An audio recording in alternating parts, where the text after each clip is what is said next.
Welcome to Fired Up California. I'm your host, joined by my co-host, Tyler Collins, and we're sparking off 2025 with a showdown.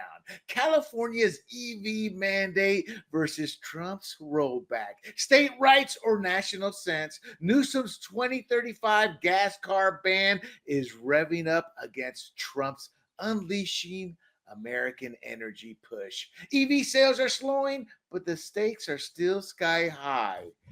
Then we encourage you to stick around for our California Cali-Blitz. And that's our lightning round, and we're going to catch the state's hottest headlines. So let's roll. But actually, before we begin, do not forget to bookmark grumblingsmedia.com and check out our work at YouTube, Rumble, Apple, Spotify, y Pandora under the handle Grumblings Media. And before we actually get going again, Tyler, how are you doing, brother? I'm doing great. How are you doing today, William? Busy day. Today is what I call podcast day here, and I enjoy doing a couple of podcasts. Gonna do my sports podcast and my culture podcast. And as we were talking off screen, Ukraine relates to both of them. In my podcast, my culture podcast, it's celebrity a-holes. We support Ukraine. Yet not one of them going to send a dime over there. And my sports podcast, is even going to have MAGA in that today because Chris Cluey, a former NFL punter, was screaming bloody murder simply because in a library, Tyler, there was a MAGA acronym, but it meant something else. It was like magic or something. It was a completely different. They got triggered. He got triggered, and they fired him from. It was a false trigger. Yeah, but he went on. He went out. So I'm going to enjoy doing those. And what about yourself? What am I up to? I have a pretty relaxing Sunday, actually. It's my wife's mom's birthday. So I get along fairly well with the in-laws. So I know a lot of people that's challenging, but I'm looking forward to it. So my in-laws did not like me, but we got along well enough. They were hardcore Democrats, and they knew I was a hardcore conservative, and they didn't like that. They thought I turned their daughter into a conservative. They never realized your daughter actually was a conservative. That's a problem. I got the same deal. My wife's whole family, they're all Democrats, but I walk in the door and I leave the politics on the stairs, and then I do family time. So I always give them a jab, but we took care of them. They passed on recently over the last few years, but family's family, and when they needed our help, we were there for them. And you can't change who your blood is, and you may always have your differences, but you must take care of one another, even if you don't get along. And with that, let's get down to it. Okay, let me introduce this topic. We're going to talk about California's EV mandate versus Trump's rollback, state rights or national common sense, as I call it.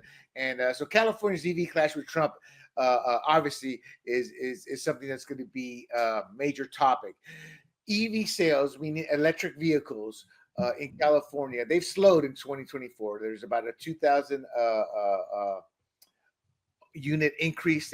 They've slowed down, so the numbers aren't as high as they were.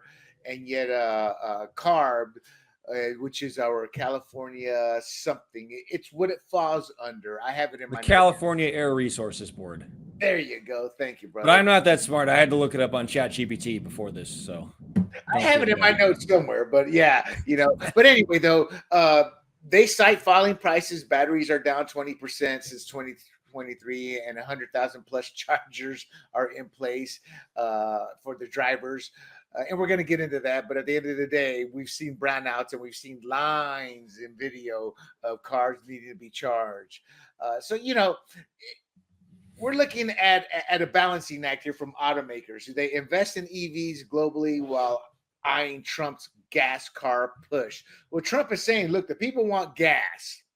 They don't want EVs. And the sales kind of show that. But here in California, Tyler, Gavin Newsom, he's leading the charge. He's framing Trump's moves as an attack on California's air quality legacy, promising a robust defense. So what do I mean by that? Well, they've got a waiver. California has a waiver, which means we can have tougher restrictions. That's been given to them, meaning it's not their right to have that. It's just the federal government has allowed them to happen for the greater. And this goes back, I believe, all the way back in the 60s and the 70s to the establishment of the EPA. And California was given this carve out, if I understand. Correct. Because of the smog. See, I don't know if you were alive back then in the 70s, or maybe if you were a little baby, but I remember seeing in the video, in the news, not video, but the news, you see California was all brown. There were times, and they still have it today. You'll hear it, but it's a bit rarer, but stay inside. But that was a common theme. So you are absolutely right. And so they're asking for this carve out to continue in terms of the EV. And Trump is saying, no, I'm going to follow the rules and kick this to Congress. Now, the OMB is saying, well, that's not really how this one works, but they only advise. They're not a regulatory agency. So Trump's going to kick it to Congress. They don't have the votes to give them permission to do this. And that's triggering this fight that Newsom says is an attack on California's air quality legacy. And I don't believe it is an attack. And the CARB chair, she advocates for the mandate's national importance, saying that there are legal and tactical ways they can combat this. And there's Nancy Skinner from the Energy Commission, and she emphasizes adaptability in implementing EV laws. And she's trying to be more diplomatic, while President Trump, he's moving towards, hey, we got to go back to fossil fuels. Drill, baby, drill. That's what he's all about. At the end of the day, one reason we have brownouts, Tyler, is because they shut down a lot of fossil fuel energy, and they never replaced it. And now we have not just fossil fuel. Don't forget San Onofre. We shut that down, and they're going to potentially shut down Diablo Canyon. That's going to be a disaster. But they were supposed to shut that one down already, and they delayed it. Why? Because they know it's a massive failure. I mean, we're already failing with brownouts. It wasn't so bad this past summer, but the summer before, boy, it was terrible. Now the auto industry, Tyler's, they're skeptical of meeting the 2026 targets, and there's dealer concerns over consumer demand and infrastructure gaps. Infrastructure gaps being, they may say, what they say, well, did I say earlier, 100,000 charging units? We are a state of 31 million. And what do you do with the rural areas? And all this costs money, and all this is going to task our grid. So I'm kind of all over the place with my notes here. So let me jump into a question here for you. Okay, real quick though, before I do that, there's a Wayne Weingarten for the Pacific Research Institute who says EVs remain a niche product for the wealthy, citing high costs, range fears, and insufficient chargers. What are your thoughts on that? I think it's kind of true, but kind of not. Used Tesla prices have gone down significantly, but the question is, can you charge your Tesla and get to where you want to be and actually function at your job? So for a brand new EV, you got to be 100,000 plus salary, if not more than that, to make that make sense. No, you're right, and that is what the median is. They're 100,000 salaries of 100,000. They tend to go to white or Asian affluent people, and they tend to be more progressive. So to me, he's right. It is a niche. Now, Trump's team plans to repeal the California waiver via the CRA, which allows Congress to reverse recent regulations with a simple majority. That's what I was talking earlier. They're going to kick this waiver request to Congress. And this is what this fight now with Newsom and them is all about, basically. Yes, it's an upcoming fight. It has not happened yet, but they have to follow the EPA guidelines, though. So if Congress says you don't get the waiver, there's a 1 to 2 year process for all this to wind down, and that's where California can litigate this. They're going to try to run out the clock on Trump is what will happen. However, we've seen the Supreme Court step in more and more when the lower courts get it stupid. For example, is Doge. Obama appointed leftist progressive activist judge says you got 24 hours to release all the funds to these overseas companies, and the Supreme Court came down and said no, that's not how this works, because he saw the judge was playing politics. So I don't know if this is going to wind up at the Supreme Court. because they do have 1 to 2 years of a process in place. Now, California said, hey, we can sit there and round up support. Before we dig into the actual polling, what do you think of them being able to? You're going to round up support. You're going to go to Napa wine gardens and get some petitions for more EVs. You're not getting working class people to rally for, we need to make our cars more expensive, the things that we rely on to do our daily life. Who is supporting this? Well, that's a good point. And one thing I think, Tyler, that is going to destroy this battle. And for example, we talked it off camera about Ukraine. I haven't seen the article officially, but somebody posted that CNN was reporting Trump's polling is up because of the Zelenskyy, fight. And what I told people, hey, when something like that happens, we may be Democrats, Republicans, but we tend to rally behind our country. And that seems to be what's happening. And the reason I bring that up is I believe a lot of that has to do with social media, seeing the videos, seeing the data, seeing all this stuff that the propaganda machines used to be able to hide because all we had was the New York Times or the Washington Post in terms of national type papers and the USA Today. And these were all leftist papers. And I think it's going to be tough for them to rally support because of social media. Your thoughts on that? Am I looking at it wrong or right there? Yeah, it's changed the game. Now we can just see the information. Before, everything was through CNN or Fox, and now Trump just tweets something. You see it right there. It's right before your eyes. Yeah. You also have sales drop data. There's a 7,500 EV tax credit, and that boosted sales by. And this is a federal credit, right? Right. And yes. Trump shutting the valve off of that. Now, Newsom and Democrats are saying, no problem. We'll subsidize it. Tyler, do you see anything wrong with that picture of them saying, hey, we'll subsidize something? Like, where's we did an episode last time about Survivor financial apocalypse. That's where California is at. And now you want to take on the responsibility of this multi-$1,000 federal subsidy and say it's fine? Right. Now, in defense of this, 40% sounds like a big chunk, but I want to present this. So right now there's about 283,000 sales. So so you're looking at, I'm sorry, maybe 400,000, a 30% drop. It does drop it down into 300,000. But those numbers, what I'm trying to say is it's not as big an effect as you would think. But it also exposes the fact we're not selling many EVs, and one is the price. I think you hit it. You get 100,000. For me, I used to want to buy an electric car. Then I saw the nightmare maintaining it, how badly built they were. And while I agree with you, Teslas are out there. The other thing that I looked into them too, the resale value. People are really skeptical about the resale value. And what happens when you need a new battery that costs $20,000? You're looking at your car that you paid $50,000 with your discount. You pay $60,000, $70,000, but still $20,000. It was up at $30,000. There are junkyards, Tyler, that I have seen pictures of, and they're filled with nothing but electric cars that people have abandoned because they can't afford it. They're like, look, we're going to run into this, especially the ones where it unexpected, like the battery dies after the warranty. It's I think it's a train wreck waiting to happen. And let's see. So some of the market realities. Brian Moss, the president of the California New Car Dealers Association, told the Union Tribune the 35% ZEV target for 2026 is unachievable, citing slowing sales growth.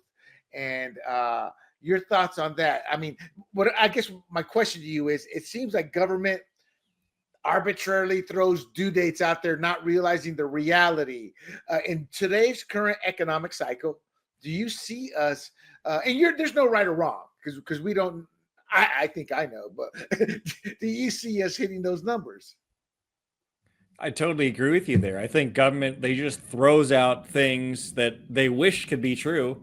And then you hear people like Brian Moss at the California New Car Dealers Association. People are actually on the ground day to day meeting customers, and he's saying, this isn't going to happen. Who are you going to trust? Exactly. So one of the tactics they are going to use to fight back, remember I told you it's about 1 to 2 year process naturally, is the legal. They even talk about that, this could take months or years because lawsuits will come out of California and allied states. To me, that means it's going to head on up to the Supreme Court. And if I'm Trump, I try to expedite that. I sit there and I request, I don't know how they do it, but Trump can request the Supreme Court, hey, just ignore all these lower courts. Let's just take it up at the Supreme Court level. And with 11 states wanting to join in and follow California's template, I kind of could see that happening. We don't know if it will, but your thoughts, could you see something like that happening? It's funny you're mentioning all this about running out the clock and speeding things up. It reminds me of like your sports podcasts, but that's the deal. So there's the ball, and here's the position on the field. And Newsom and his buddies know that they can try to run the clock, but Trump could say, "Well, let's just take this to where the buck stops, the Supreme Court. So we're going to skip all these other layers in time and expense, and just go right to the heart of the issue there, which it might just eventually end up at." Oh, I agree. So let's look at something here. Let's take a look at some of this polling here, Tyler. Let's look at a Gallup poll of March 2024 that showed 9% are seriously considering an EV. Those are the hardcore, I'm seriously considering. Notice I didn't say I will buy an EV, just seriously considering. 35% might consider it in the future. 48% would never buy.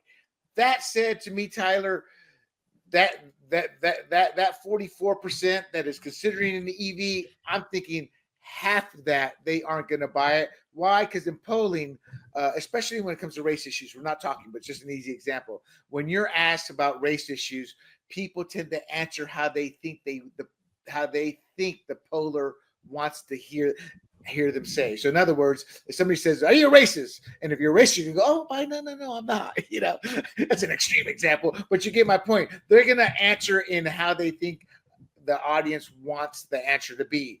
And I think with electric vehicles, that's one of those type of scenarios, because everybody wants to be seen as helping the climate there, So your thoughts on that? Am I wrong or right or somewhere in the middle? Your thoughts?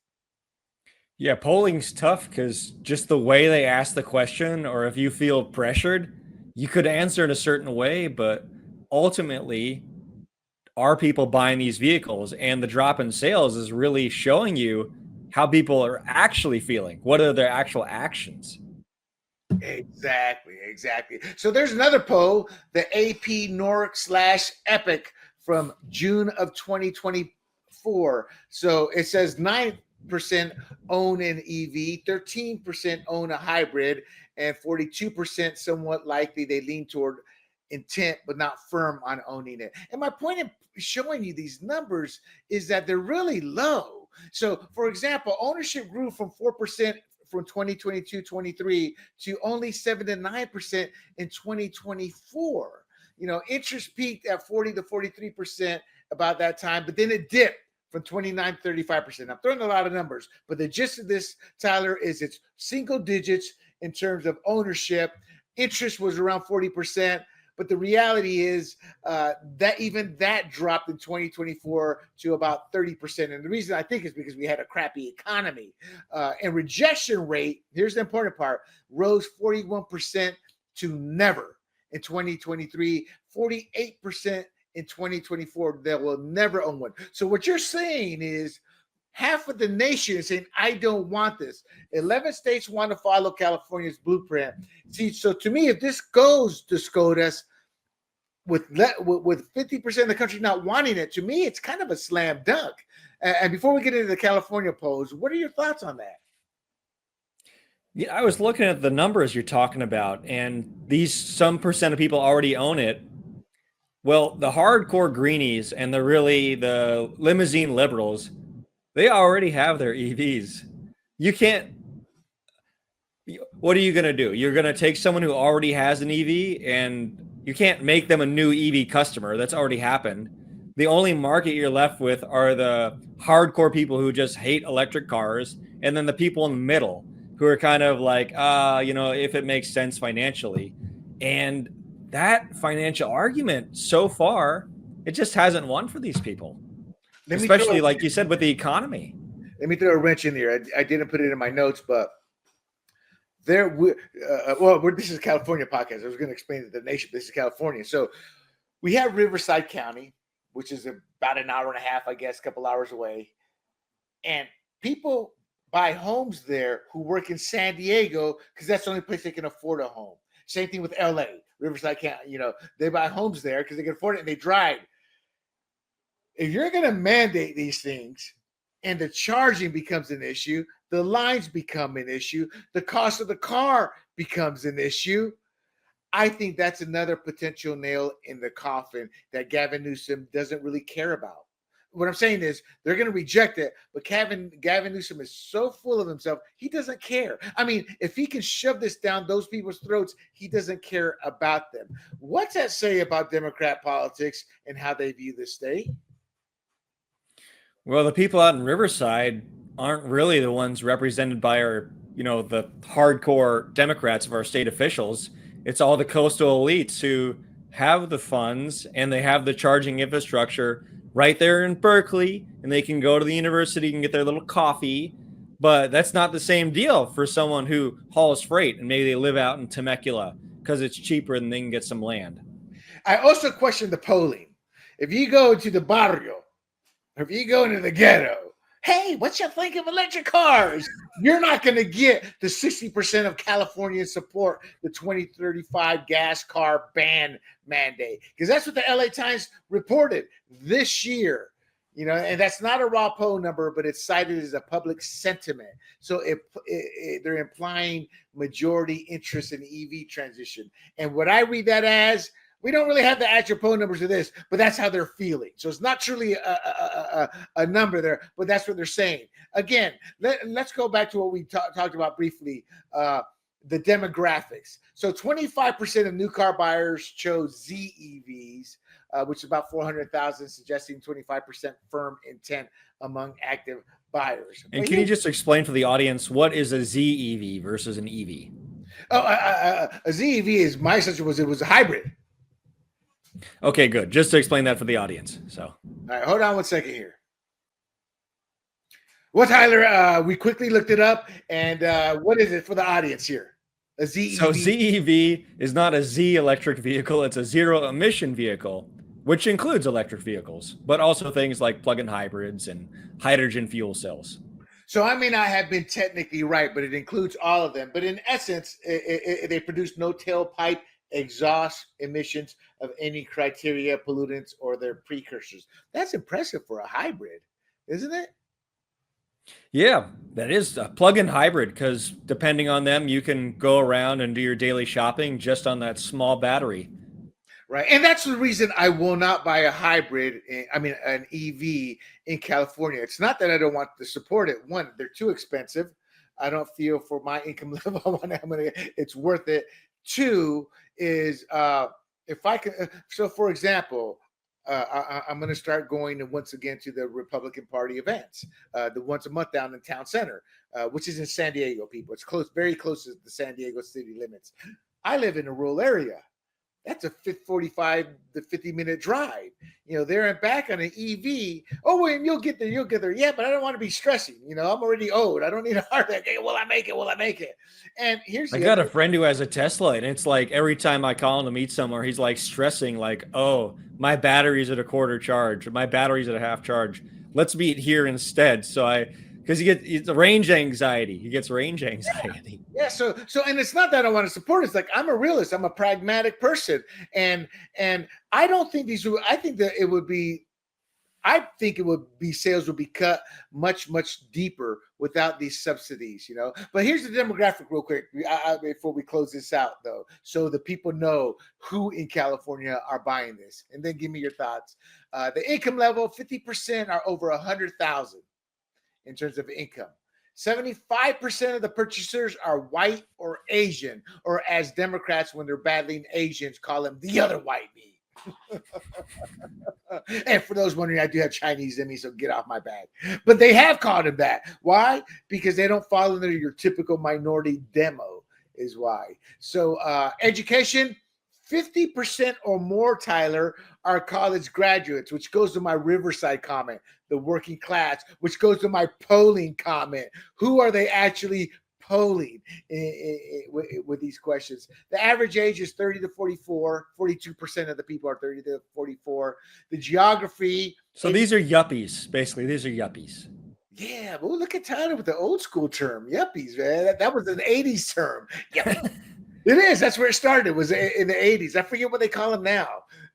They don't call them yuppies anymore. I can't remember what the term is now, but I'm older anyway. But anyway, the geography, 80% are urban, suburban, San Fran, LA, Orange County. It makes sense. They're not in the Central Valley, or in Barrio Logan, or Compton, and the politics, 60% are Democrat.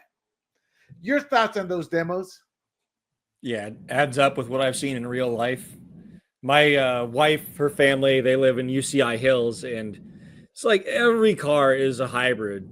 It's like these are all just extremely well-paid government employees, mostly white, and they like to pat themselves on the back because they're saving the planet. The white suburban woman, as I call them. Here's a quick joke that I saw though on the bumper sticker of a Prius. Just because I own a Prius doesn't mean I voted Obama. I've seen those before. It's like, someone has a Prius, they're like, don't worry, I'm not a libtard or something. Yeah, exactly. And how I said it isn't how it was, because that would have made it a lot of bumper sticker. But the bumper sticker pretty much said that in a very condensed version, So Tyler, a poll show roughly 2/3 of Americans don't support EVs. In the Yahoo poll, it was 57%, and in the Gallup poll, again, 48%. I'm never buying. Is forcing this through mandates immoral when people might just say what they think posters want, meaning it could be even lower than that? To me, this is a travesty because I've tried to think from the perspective of the working man, the poor person, because that's where my family came from. And we have a massive segment of that, including illegals in the state. And I'm like, this is going to be a major drain on their pocketbooks. What are your thoughts on this, the demographic and polling data? That kind of goes to the heart of the difference in morality between Republicans and Democrats. For a lot of Democrats, what the majority decides is moral. That is the definition of morality, is what the majority thinks. But Republicans, by and large, I think have more steadfast or firm definitions of what is right and wrong, and that goes down to the individual.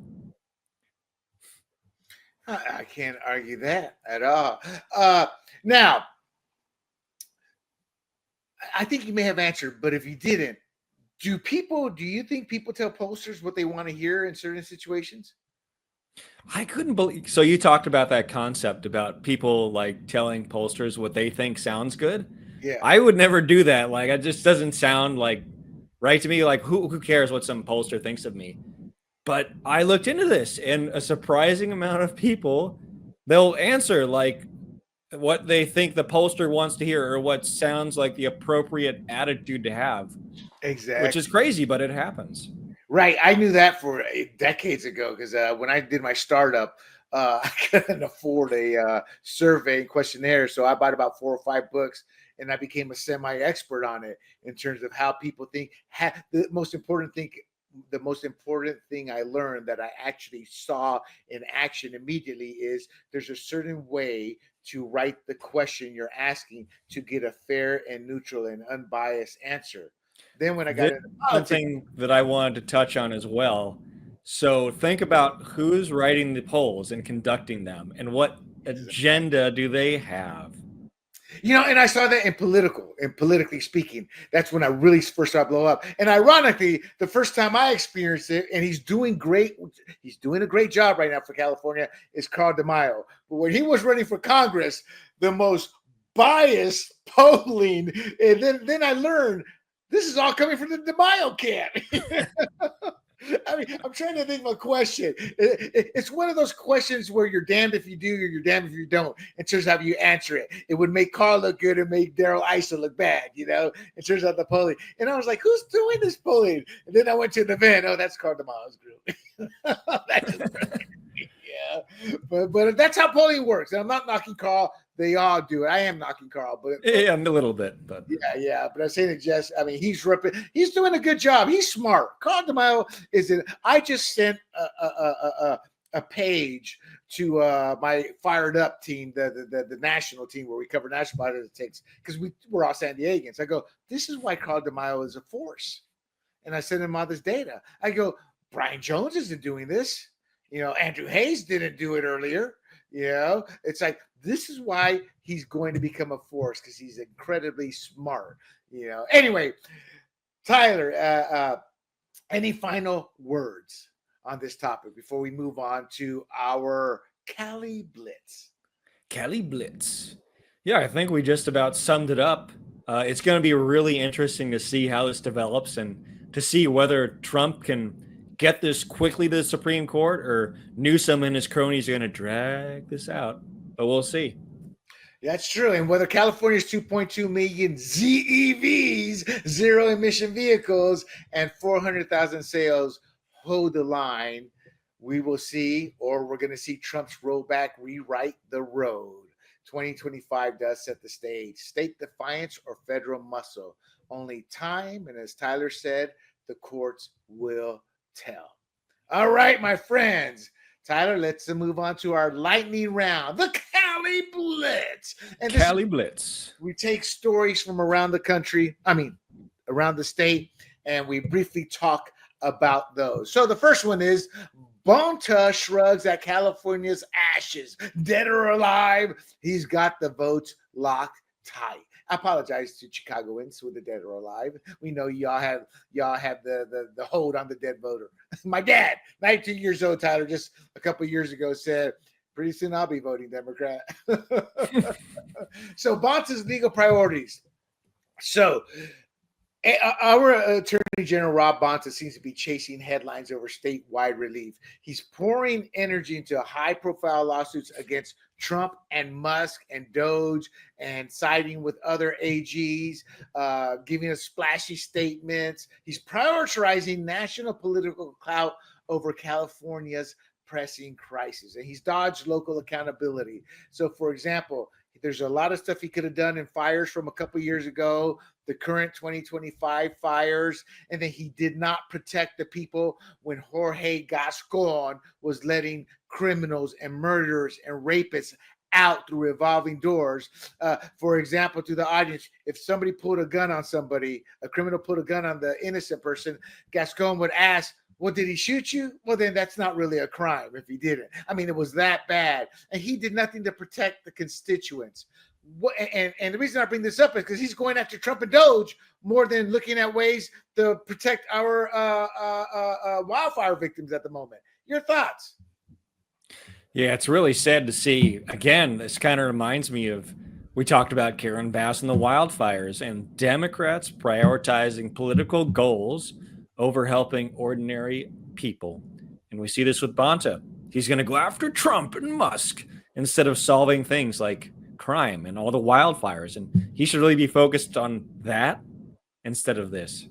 I agree. I mean, in 2023, the wildfire victims, they faced unchecked looting, and he did nothing. 2025, the same thing. And when he could have also fought price gouging, and he could have pushed for greater relief funds, but he didn't care because he already has their votes in the pocket. He won't change because he's looking at climbing the political ladder. All right. Speaking of wildfires, the Cali-Blitz 2, LA wildfires, the recovery czar, a loser, but he has a point. And what I'm referring to, Tyler, here is that Steve Soboroff, that I think that's how you pronounce it, Soboroff, he's been appointed as the LA wildfire recovery czar by Mayor Karen Bass. We talked about this last week. He was going to make a hefty $500,000 for 90 days of work, and he was kind of forced to accept nothing because of the backlash. Okay, I will do it for free. However, the LA Times reported that on February 7th, he was giving a speaking engagement of sorts, and he vented his frustrations. Actually, I don't know what February 7th, but it was in February. He's an alumni at an alumni forum at Harvard Westlake School, and he claimed he was lied to about his compensation.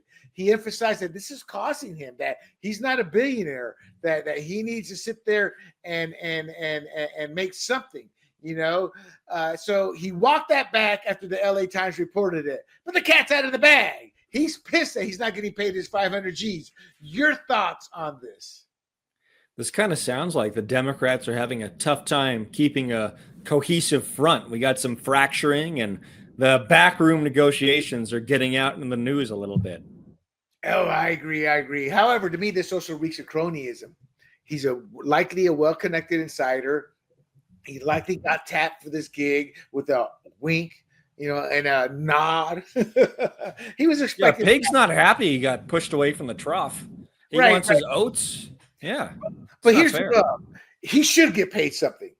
I mean, you unless you're a billionaire or worth 100 million, you should be compensated for your time in a realistic fashion. But here's my issue. Well, that's fine. Quit then.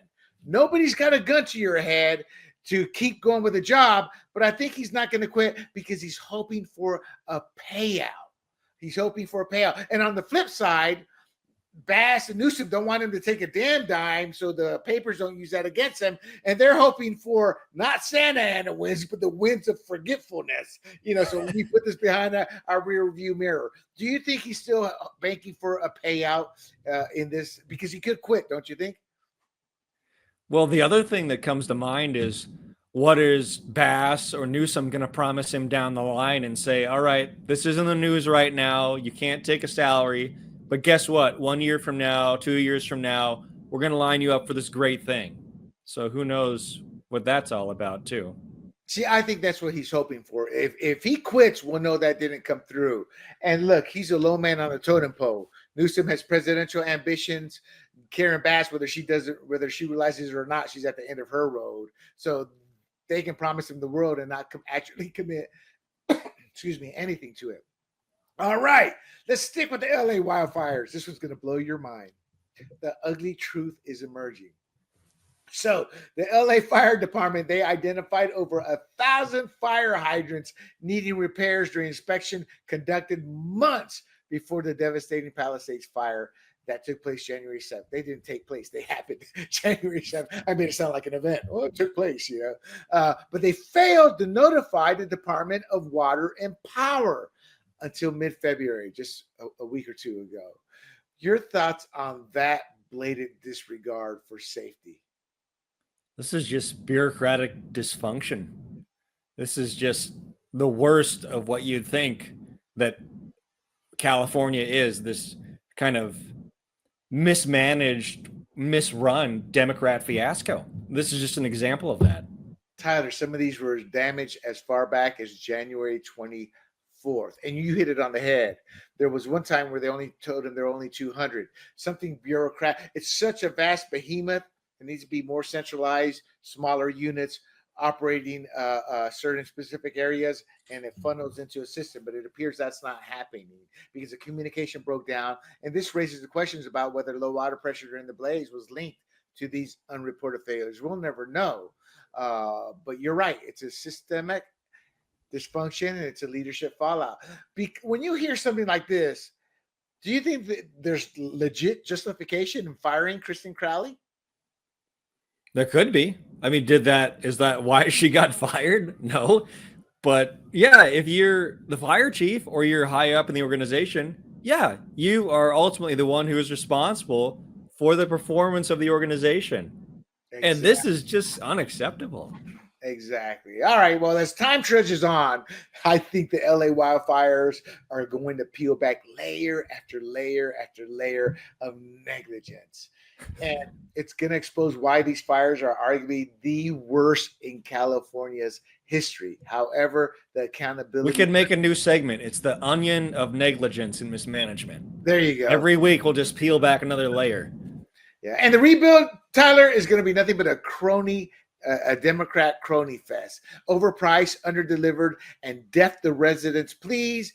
whereas they're going to do everything they can to create their smart 2.0, and the developers are going to be rewarded. Here's a catch-22. As I did my research for our podcast, it just dawned on me: the developers, they make all their money when they get these new suburbs, these new housing developments, etc., and they don't care about safety. I've seen that firsthand serving on the planning group. They want a minute. They don't care anything about safety. They just want to build the structure and then get it sold so they can make their money. So what happens if there's no safety measures in place? It all burns down. Who benefits? The developers. They come in and rebuild. It's just like this vicious circle. So here's one I don't know if you'll relate to, but I relate to because I live in the rural area. YIMBYs, the clueless crusaders of catastrophe. YIMBYs is just in my backyard. And State Senator Scott Wiener is consistently pushing for high-density housing in wildfire-prone areas. And that's happening again. And however, there's been pushback, and he has something called SB 610, and that's looking to override local zoning. There's being pushback on this, but they're fighting that. Don't you think there comes a point that we see through him being so developer aligned and creating more dangerous situations? They're not. I guess what I'm asking is, he's attacking everybody. He's saying we need this housing, but he's failing to realize we don't have the infrastructure. And to let you know, Tyler, we were supposed to have a 10,000 homes or 5,000 homes built here, but we didn't have the roads. We didn't have the fire stations, and they didn't care about putting that in. Their answer was like, we'll deal with that after we get the homes put in. Your thoughts on this type of political mentality? Well, in the city of San Diego, I know that a lot of that stems from their push towards getting out of the car, using public transit, using a bike. And they're going to build the units in the high density, and there's going to be no parking. But that's all part of the plan, because you're going to use public transit. And so it all goes together with the green agenda, Cities 2.0. Well, I got to be honest, Wiener, and Wiener's a pig. The man, and a side note for y'all, you want to know about Wiener? He's the guy who's pushing to do away with laws against pedophilia to support him, allegedly. He says it's not worded that way, but when you actually see the wording, you're like, hey, this means they don't have to register sex offenders. He went to the San Francisco Gay Pride Parade, and there's a lot of video on oral sex at the parade and then urinating on the guy after the oral sex. And I don't mean to gross you out, but he's also the same guy saying, hey, yeah, bring your kids over to the Gay Pride Parade. See, to me, that's a sick individual. If that's what you want to do, that's great. But don't show kids that. When they're 18, they can have that conversation. That is who Scott Wiener is. And he's pushing for more destruction because his developer masters don't care how many die once they build something, because a fire just means more new business for the developers. These are my words. I don't want y'all to think this is Tyler's words, but these are my words and how I view it. All right, Tyler, any final comments on that one before we move on? Yeah, this whole local control thing, for my race in Carlsbad, this was a big deal. There's cities all over the state that are trying to push back against this. And a lot of times it seems like it's the big bullies in Sacramento versus the little guys at these city councils. And just, we want to retain the character and charm of our communities. And we're feeling like the Sacramento is just taking away the charm of our cities. And people like Scott Wiener are the ones doing this. Exactly. All right. Hot take number, or not hot take, but the Cali-Blitz. Cali-Blitz. Yeah, California's curriculum conundrum, forcing indoctrination over education. So in a nutshell, what happened here is a state versus Cajon Valley showdown. On February 26th, California's Department of Education petitioned the San Diego Superior Court to compel Cajon Valley Union School to adopt a state-compliant sexual health curriculum. The school board said, no. We do not believe in teaching LGBT plus QA through ZBT, Scott Wiener, Gay Pride Parade crap. That's pretty much what they said. And the state is demanding them to teach this. My issue with this is the state is more concerned with the indoctrination and the sexuality of our kids than teaching them basic STEM or STEM, science, technology, math. I always forget the E. What's the E, Tyler? STEAM, you mean? Talking about STEAM, engineering. Yeah, engineering. Okay, yeah, it's STEAM. Yeah, some people say STEAM and they include arts in there for the A. Yeah. And that makes sense. We have to be well-rounded. I do believe that. To me, it was Spider-Man and Batman. But they're trying to force this. To me, this is just California continually pushing. We want to indoctrinate your child. We don't want to teach him. And we don't care about STEM or STEAM. We care about all our ideological beliefs. Am I looking at it wrong? What are your thoughts?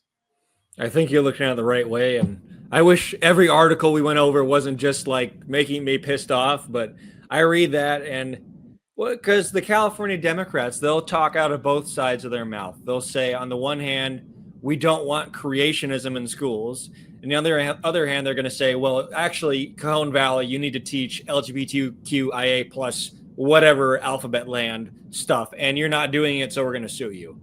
So what do they want? A values neutral curriculum that we as a society can agree on? Or do they want to push a particular ideology? Because you can't have both.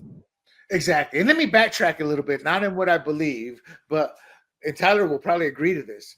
We don't care that you're gay. We don't. What we care about is there's a time and place to teach this to children. And that's a conversation that parents need to have, and decisions can be made by that child once they turn 18. I mean, if they're gay, come out of the closet, that's fine. But we don't need the school indoctrinating this and then keeping it secret from the parents, as has happened and has been documented in this state. So I don't care that you're gay. I just think it's a parent's job to teach sexuality along those lines to a child, not the states, and especially when they're funded by these pride organizations that believe you can take your child to a gay pride parade where they are fellatioing and urinating on one another. And that's the videos there. So what are your thoughts on that, Tyler? And I mean, my point is I'd imagine you don't care that they're gay neither. I don't care. If you want to do that in your own home and you're two consenting adults, that's not the purview of the state. That's used, an individual can make that choice. But that doesn't mean the state gets to tell other people, parents, how to raise their kids. And you're right. You brought it up, I think, indirectly. You know, they don't want you teaching Catholics or Christianity, you know, or this or that. So I'm like, just teach the kids STEAM. You know, I do have an issue on this, though. Parents are waking up. They're fighting back. We made great strides once COVID revealed a lot of what is being taught.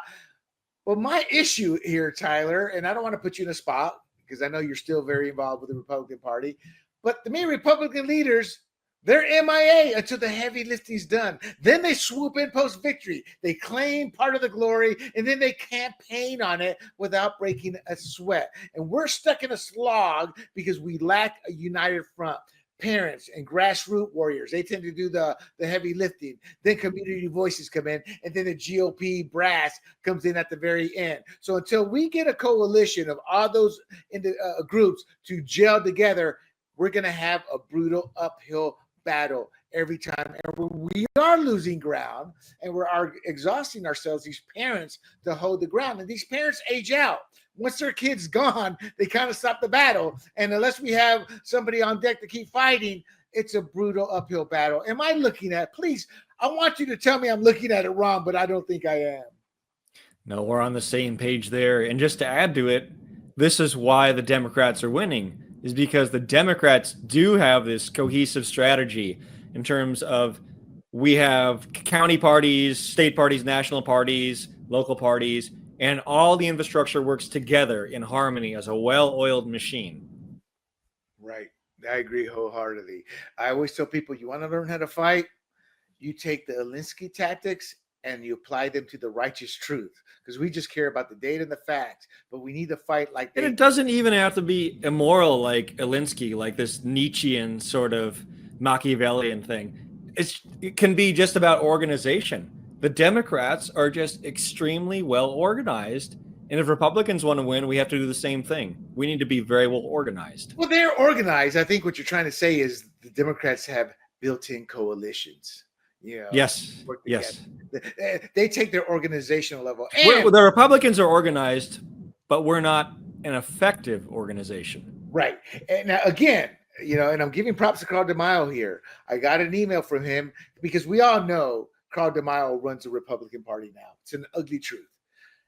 And I saw an email talking about, they didn't say ground game, but that's what it was talking about, rebuilding the ground game. We're going to have a topic on the ground game. I've got about 4 or 5 pages of great notes of the ground game before Tony Cavara took over, and through California, through the state party, gave an edict, no more ground game. We're going to go to more technology. And then from that point forward, San Diego exponentially went from deep red to purple to now it's a deep blue. So Carl is creating change, and people who don't like him, and I have had my issue with him, but this is why he's going to be a force to be reckoned with for years. Carl's only flaw is going to be Carl. He's got to learn when. Okay, I need to rein back a little here. So, but that said, Cali-Blitz number 6, leftist hypocrisy trying to make hate legal. Settlement details and a curriculum change. Look, the Santa Ana Unified School District in California settled a lawsuit filed by Jewish organizations, including, it doesn't matter who it was just Jewish organizations. So on January 20th or February 20th, they agreed, the district, to disband 3 ethnic study courses, one on world geography, world histories, and ethnic studies. Those are the 3 of them. In essence, Tyler, they were teaching anti-Semitism.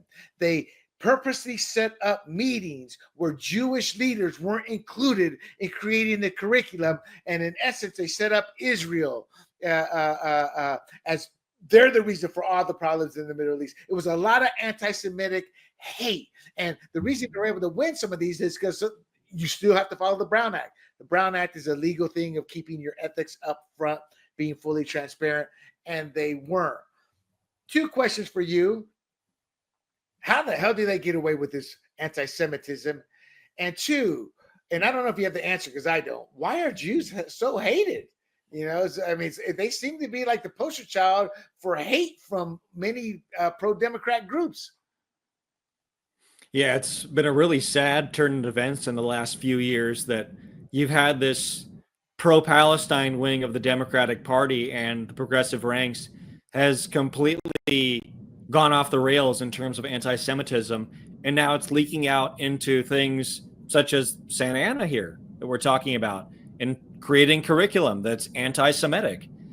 And so it's just completely unacceptable. Some of the comments that I found that were stated in terms of the teaching, they were expressing these type of teachings that Jews are the oppressors, unquote, or quote, Jews are the oppressors, unquote, quote, Jews greatly benefit from white privilege, unquote. And some of these were developed in secret, thus violating the transparency of the Brown Act. And there's also something else called the AB 101. And it also exposed crude anti-Semitic remarks and a deliberate effort to circumvent the public. My take is it's about damn time anti-Semitism faced a real pushback. And this settlement should have included some kind of money they should have gone for to make them feel the pain, but it's an overdue smackdown on hate toward Jewish culture and its people. Look, Tyler, I'm Latino. I have black and white in my family. Americans have spent decades rightfully fighting racism against Black Americans, Latinos, and others. And it's high time anti-Semitism got the same treatment, zero tolerance. There's no excuses. And I just don't understand why the Democrat Party, that is supposed to be the champion of all this, is leading the charge in this. And I don't expect an answer from you, but final thoughts on this before we move on to the next one. Yeah, it's pretty perplexing, and it's like we talked about, it's really disturbing and sad that this is the direction the so-called progressives have gone in recent. Why is it that now, the Republicans are the ones fighting against anti-Semitism? This is just total flip of the script. No, I think it's a perception they want you to believe. But we are the party that was created, the Republican Party, to help free the slaves. We're the party that pushed to get women to vote. We're the party that pushed to get child labor laws changed. We're the party that enacted the Civil Rights Act. The Democrat Party is the party that hired the best damn marketer after the Civil Rights Act was was enacted and flipped the script. To me, and let's not forget, the Democrats are the party of the KKK. By that I meant it's so blatant, like that you had the Democrats where, okay, white privilege, everything, this and that, but now they're using, like you quoted, blatant anti-Semitic things in curriculum that they're proposing. And somehow it's like the horseshoe theory. They've gone full circle, and now they're just, on the side of the Nazis, and they want to. It's very disturbing. No, I agree. All right, Cali-Blitz number 7. Illegals before citizens. San Diego's taxpayer-funded VIP treatment. Now, this is old news that many people don't realize. And the only reason I brought it up because it started in April 2022.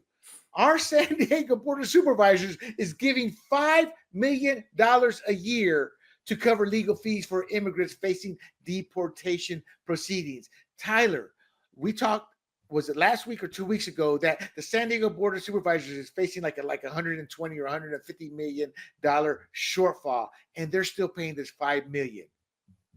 Your thoughts? It's terrible. Why are we spending all this money? I mean, we still have National City to clean up. Well, due to their incompetence and mismanagement, it completely flooded because all the flood control systems were clogged with trash from homeless camps.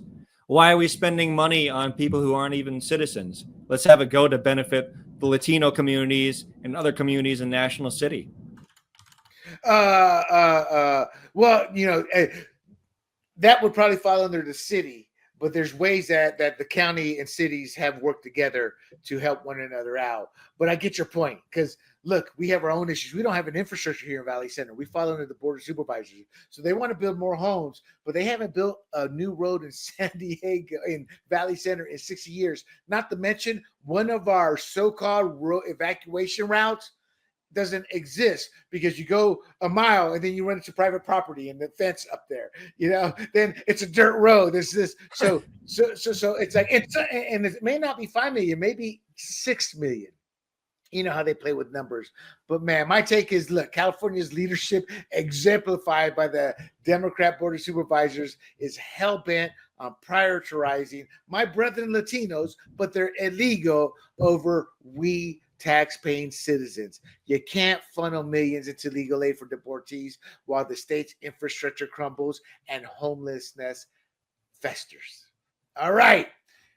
Cali-Blitz number 8, illegal alien center out of business. And the people, you want to know why I say illegal alien? Because it triggers the left. But technically, that's a legal term from the government.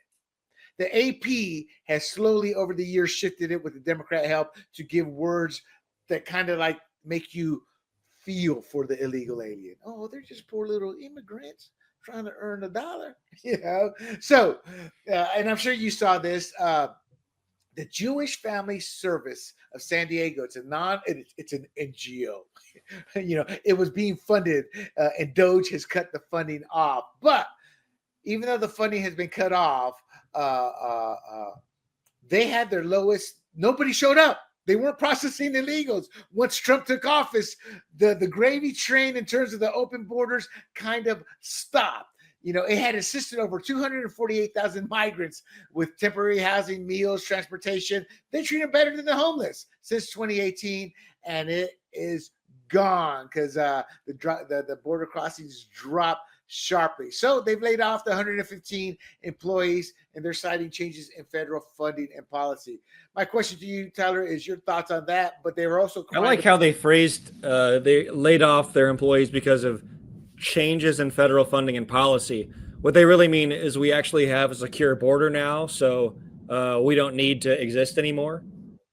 Exactly. And then they're crying the blues because 115 people got to find jobs. Hey, I feel for them. I've been in their position before. But at the end of the day, they wanted to keep the money going to do nothing, to sit around. Or know what? I feel bad for the employees too. Like, if I got laid off, that would really suck. But it's not fair to our taxpayers to be funding things which shouldn't be funded at all. Exactly. So when you follow and enforce the law and put America first, good things happen. Shocking. All right. Cali-Blitz number 9. The leftists cling the cushy gig, sobbing, "It's for you. It's for you we're working for," as taxpayers foot the bill until breakthroughs make them millionaires. So what I'm talking about is, again, NIH funding cuts on San Diego's health and science ecosystem. In essence, for the average place, you get about 20 to 30%, 40% funded through charities, through private investors. The one here, UC San Diego, was getting about 60%, and a good chunk of it was not going to research. It was going to everything but research, and an associate professor is crying the blues. In essence, what she's saying is, we can't continue our lavish lifestyle off your tax dollars, and we're pissed about it. Your thoughts on that? I mean, my point, Tyler, is you become efficient, you become lean, you actually put the money you get into the research like you're supposed to, not into higher, fatter salaries for items that you don't need, but use the money for how it's supposed to be used. Your thought? Well, perhaps there's an argument to be made for government funding of disease research, cancer research, but it needs to be run efficiently and there has to be accountability. And we don't need to be funding Sesame Street in Iraq. They have a lot of these headlines of 100 million cut for UC San Diego. But if you really look at the numbers and how much was actually going to particular important programs like actual cancer research and actual heart disease research, there's a lot that's going to administrative or other things that I saw some study a few years back. They were watching like $15 million to study earthworm mating. Things like that get lost in the fine print. It's just ridiculous. They were watching earthworm porn. I think they were making earthworm porn. It's even worse. Look, claiming 100 million in losses and thousands of preventable deaths, that's just a complete scare tactic. UC San Diego got nearly 600 million in federal awards in 2024 alone. I also researched this and I did a paper on it in college. All these breakthroughs that are getting hundreds of millions of dollars, the public doesn't see a dime of it. Once a breakthrough happens, UC San Diego or the groups they're employing, they're the ones who own it. So we don't even get any form of payback. They reap the patents, the prestige, and the profits. Right now, there's 15 therapies from NIH-funded work that they're reaping all the benefits from. Taxpayers see nothing. That's another major issue I have with this. It's not a true partnership. They're taking our money, they're using it to create future profits down the road. Granted, they're helping us, but we are 37 trillion in debt. Could you imagine if we've got it? Because did you know we helped with the Viagra research? We didn't see a dime off that, the taxpayers. Yeah. All right, the final Cali-Blitz. Oh, I'm sorry. Did you have any final words on that? No, that was good. Okay, I thought you were going to tell us that you enjoy your Viagra. Make some Viagra joke or something. I was trying to work something in there about orangutans and testing labs, but I couldn't. Oh, I wonder if there's a study, Viagra on the earthworm. Well, you know how they found Viagra. It was originally a blood pressure medication. And then they realized all the chimps in the labs had they said, maybe we can use this for something else. No, that's common because I take supplements and I take these supplements to get your pump flowing. And then this was back in the 90s, get you that tough that you can push harder, more while you're lifting weights and all that. Then like 10 years later, I saw they're promoting them as also not sexual enhancers, but it makes your libido, babe. And I'm like, oh yeah, it's blood flow. But yeah, there's also I don't know which one, but there's also a hair. In Helsinki, they did some kind of trials for the palms, something to do with the palms, and one of the ingredients. The people came back. I got hair growing on my hands. Oh yeah, that's how they found what, Rogaine or something, or I don't know if it was Rogaine, but they found some way to help out. Okay, the final Cali. God, we get off track so easily. Final Cali take, a grim tale of love and loss. Now this was devastating. In all seriousness, the nation doesn't know, not all of California may know, but on February 18th, Cal Fire Captain Rebecca Marodi, she was brutally stabbed to death in her Ramona home by her wife, Yolanda Marodi. She tried to break it off, said she met somebody, and this woman just flat out killed her. And what's scary is that after she killed her, 3 days later, she texted her friend, the murderer did, and said, Becky came home and told me she was leaving me. She met someone else. We had a big fight and I hurt her. I'm sorry. I mean, there's footage of this that nobody's seen, but it's out there. And they show the captain fleeing the situation and saying, Yolanda, please, I don't want to die. And I'm sure she wasn't saying like I was. And then she chillingly replied, you should have thought about that before. So when you hear that, and then you see her text that she sent to her friend, we had a big fight and I hurt her. I'm sorry. To me, that's like a Jekyll and Hyde scenario. Now, this woman is Mexican, and I'm not saying that for anything but the fact we reside on the Mexican border, and a lot of Mexicans have family nearby, and supposedly they caught her on video, her car crossing the border. Your thoughts on, and she's LGBTQ, and so that whole kind of thing came into play for the media. My take was, holy mackerel. My take is how vile we can be as humans, and here's the kicker, Tyler. She had killed her first husband and then married this woman. So there was there were telltale signs. Your thoughts on this? Yeah, it's a sad story. I didn't realize that last little detail. I don't know if you'd want to marry the person who killed their former partner. That sounds like a bad decision, but I'm not going to blame the victim here. That's really sad, and I hope that the alleged perpetrator, is brought to justice. There were some rules I had when I was single, but and I never considered this one. But call me skeptical, Tyler.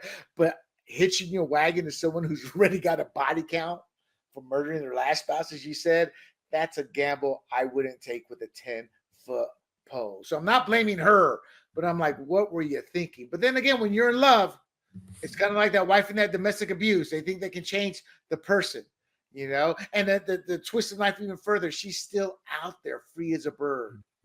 As a Latino, I know how SoCal works. And that's why my immediate thought she's in Mexico. And then when I did research, yes, indeed, they spotted her car crossing the border. So to me, this isn't about ideology. The media always playing the ideology, playing up the LGBT. To me, this is just a sad and brutal warning. A to Z, gay to straight, whatever.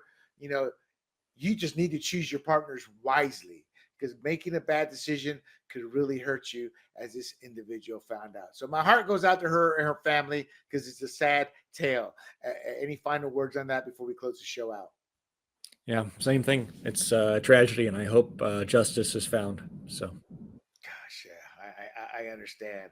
Well, folks, what can I say? We had another great show. Newsom's EV defiance to Trump's fossil fuel fight. That clash is just getting started. And will California's 2.2 million ZEVs, which is what, Tyler? Zero emissions vehicles. That's right. We had to look it up. Will they power Newsom through all this, or will the national policy shift gears? So we covered the heat, Tyler. And our Cali-Blitz. Woo, I thought we did a great job on that, covering 10 hot topics. We hope you Californians learned a lot. And before we go, bookmark grumblingsmedia.com. Hit us up on YouTube, Rumble, Apple, Spotify, and Pandora under the handle Grumblings Media. Like and share this podcast and give us your comments below. Tell us what you think of the EV situation. Tell us what you think of what we teach our kids. Tell us whatever the hell you want, people. We will respond. So thank you for joining us. I'm William Del Pilar. And I'm Tyler Collins. Stay fired up. Until next time. Hey everybody, this is Big John from Grumblings Media, and I just want to say thank you for watching our content. If you want to support our efforts here at Grumblings Media, just smash the subscribe button right here, totally free, or just go ahead and consume more of our great content. Click either one of these two boxes.